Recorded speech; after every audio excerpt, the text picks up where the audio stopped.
I mean, we're in business to go out of business, but so long as we see stats that say that it's easier for a white man with a criminal record to find a job than a black man without one, we're in business for a long time. Both, frankly, for that black man and for the white guy who's being treated almost as bad as the black guy. In the 21st century, like the centuries before, there is a problem so big in this society that you can see it from space. I mean, you think about the 18th century, the 19th century, the 20th century.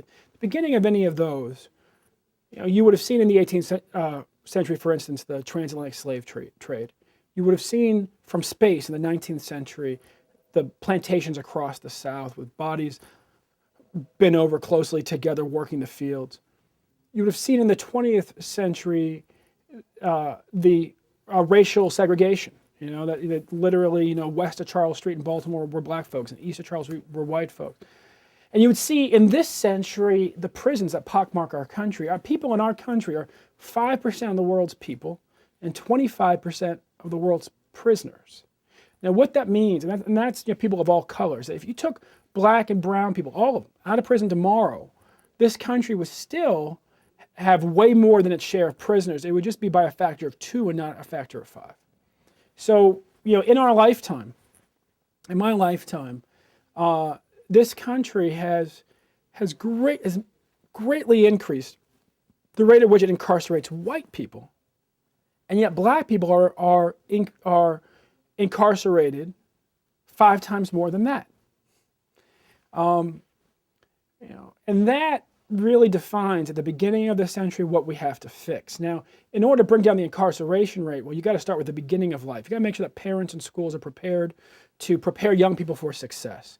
You got to deal with the next stage of life. You got to make sure that people in this opportunity have the opportunity to work at a good job, that they have access to good health care, and that they have the opportunity to build wealth and to actually advance their family's status in the country over time.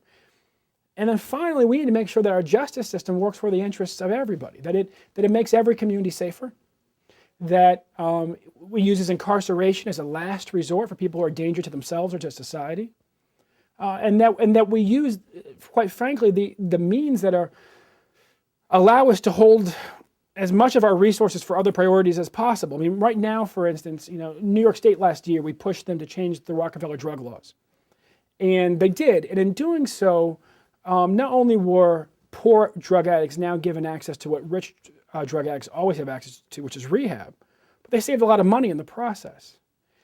And that is sort of the thing about the incarceration struggle in our society, is that it really, at the end of the day, is both the proof of the failure of so many other strategies, education strategies, employment strategies.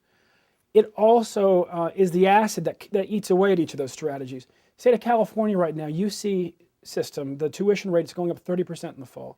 There's no way to explain that without acknowledging that California is one of 5 states that spends more on incarceration than public education. And if you look at the pattern over the last 25 years, literally the priorities have flipped.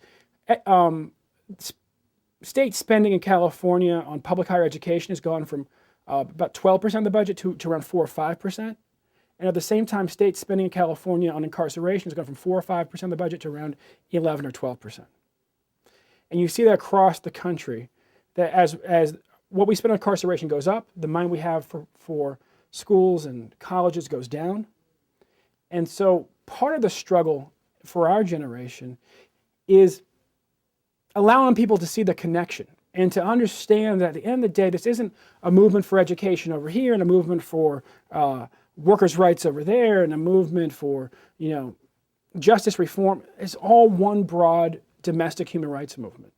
I think that's the biggest sort of functional struggle, is to get people to see the connections and then to connect themselves to one another.